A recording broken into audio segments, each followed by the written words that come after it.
की और महत्वपूर्ण 20 बड़ी खबरों को, पर अभी तक आपने इस वीडियो को लाइक नहीं किया है तो फटाफट लाइक कर ले, लाल बटन दबाकर चैनल को सब्सक्राइब कर ले, साथ में बेल आइकन भी प्रेस कर ले और वीडियो को ज्यादा से ज्यादा शेयर करें। तो चलिए बढ़ते हैं खबरों की ओर। आपको बता दें कि दिल्ली में 6 जनवरी को मेयर, डिप्टी मेयर और सदन के अस्थायी समिति की 6 सदस्यों का चुनाव होना है। उपराज्यपाल वीके सक्सेना ने एमसीडी की पहली बैठक के लिए 6 जनवरी की तारीख तय की है। इस दौरान सबसे पहले नव निर्वाचित सभी पार्षदों का शपथ ग्रहण समारोह होगा और इसके बाद मेयर, डिप्टी मेयर का चुनाव होगा। एमसीडी चुनाव में इस बार आम आदमी पार्टी ने सबसे ज्यादा 134 सीटों पर जीत हासिल की है, जबकि भाजपा के 104 पार्षद ही चुने गए हैं। नगर निगम में बहुमत का आंकड़ा 126 है, मतलब आम आदमी पार्टी के पास अभी बहुमत के आंकड़े से 8 पार्षद अधिक है। इसके बावजूद बड़ा सवाल उठा कि आखिर मेयर के चुनाव में क्या होगा। क्या आंकड़ों के खेल में भाजपा फिर से आम आदमी पार्टी को मात देने की तैयारी में है, या केजरीवाल एमसीडी के चुनाव की तरह अपनी सरकार बनवा लेंगे। रूस के राष्ट्रपति व्लादिमीर पुतिन आज बेलारूस पहुंचेंगे। यूक्रेन से जंग के बीच पुतिन की यह यात्रा काफी अहम मानी जा रही। इस बीच यूक्रेन के अधिकारियों ने दावा किया है कि सोमवार को तड़के रूस ने राजधानी कीव पर 20 से ज्यादा ईरान निर्मित ड्रोन दागे। हवाई हमले से तड़के के शहर में सायरन बजने शुरू हो गए थे। यूक्रेन अधिकारियों का कहना है कि हमने जवाब में 15 ड्रोन नष्ट कर दिए हैं। 3 दिन पहले ही कीव समेत कई शहरों पर 70 से अधिक मिसाइलें छोड़ी गई थी। यूक्रेन की राजधानी कीव में सोमवार तड़के ड्रोन द्वारा एक बार फिर हमले किए गए हैं। स्थानीय अधिकारियों ने यह जानकारी दी है। कीव में 3 दिन पहले भी ऐसे ही हमले किए गए थे। अधिकारियों ने इसे युद्ध की शुरुआत के बाद से कीव पर किया गया अभी तक का सबसे बड़ा हमला बताया है। तवांग एलसी पर भारतीय और चीनी सैनिकों के बीच हुई झड़प का मुद्दा सोमवार को संसद में भी छाया रहा। इसको लेकर विपक्षी सांसदों ने पहले हंगामा किया और फिर वॉकआउट कर दिया है। कांग्रेस और अन्य विपक्षी दलों का कहना है कि चेयर इस मुद्दे पर ध्यान नहीं दे रही। विपक्ष के नेता मल्लिकार्जुन खड़गे ने राज्यसभा के अध्यक्ष और उपराष्ट्रपति जगदीप धनखड़ का विरोध किया है और कहा कि चेयर को विशेष शक्तियों का प्रयोग करके मामले पर चर्चा करवानी चाहिए। वहीं केंद्रीय मंत्री पीयूष गोयल ने खड़गे पर पलटवार किया और कहा कि कांग्रेस सरकार ने अपने कार्यकाल के दौरान कितने ऐसे मुद्दे पर चर्चा की थी। गोयल ने कहा कि खड़गे इस तरह की बातें करके अपने पद की ही प्रतिष्ठा कम करे।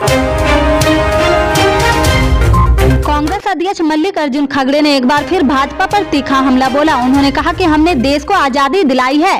देश की एकता के लिए इंदिरा और राजीव गांधी ने अपनी जान की कुर्बानी दी है। हमारी पार्टी के नेताओं ने अपनी जान दी है।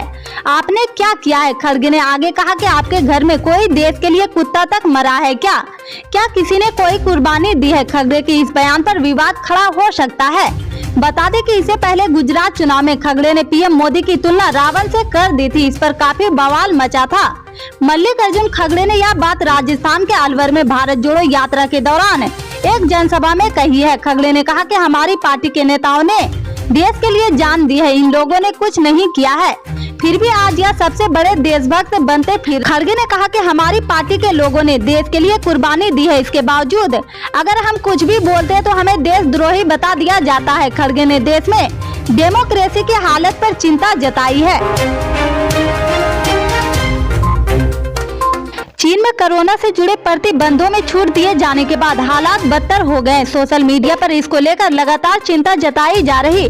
महामारी विज्ञान के जानकार एरिक फिगलडिंग ने ट्विटर पर चीन में कोरोना से बदहाली को लेकर लिखा। करीब 20 पोस्ट की इस थ्रेड में उन्होंने यहां पर तेजी से फैलते कोरोना और असहाय होती सिस्टम के बारे में बताया है। एरिक के मुताबिक अगर यही हाल रहा तो अगले 90 दिनों में धरती की 10% आबादी संक्रमण का शिकार हो जाएगी। सिर्फ इतना ही नहीं, एरिक ने कोरोना में लाखों लोगों के मौत के गाल में समा जाने की आशंका भी जाहिर की है।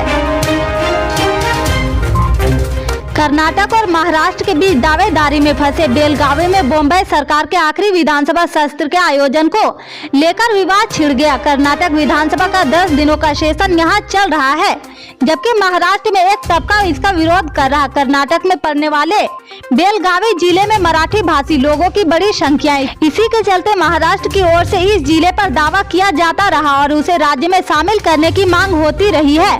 हाल ही में यह विवाद और तेज हो गया। इस बीच कर्नाटक सरकार ने जब बेलगावी में विधानसभा सत्र आयोजित करने का फैसला लिया तो विवाद और बढ़ गया है। राजधानी दिल्ली, उत्तर प्रदेश, उत्तर भारत के बड़े इलाकों में सोमवार को मौसम ने करवट ले ली है।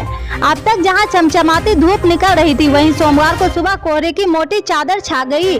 कई जगहों पर विजिबिलिटी 5 मीटर से भी कम थी। इस सीजन में पहली बार इतना कोहरा गिरा है। इससे पहले कुछ जगहों पर थोड़ा बहुत कोहरा नजर आता था। मौसम विभाग का कहना है कि पंजाब और हरियाणा से दिल्ली की तरह मौसम कोहरा बढ़ता जा रहा। मौसम विभाग के एक अधिकारी के मुताबिक पंजाब से कोहरा शुरू हुआ है। इसके बाद पूर्वी यूपी, हरियाणा, दिल्ली और पश्चिमी यूपी में भी कोहरे की मोटी चादर देखी गई है।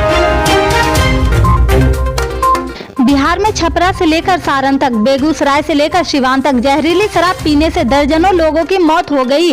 राज्य से समय समय पर जहरीली शराब पीने से लोगों के मरने की खबर आती है। हालांकि सरकारी आंकड़ों में ये संख्या तकरीबन गायब रहती है। नेशनल क्राइम रिकॉर्ड ब्यूरो के आंकड़ों के मुताबिक 2016 से 2021 के बीच 6 साल में बिहार में जहरीली या अवैध शराब पीने से 23 लोगों की मौत हुई है।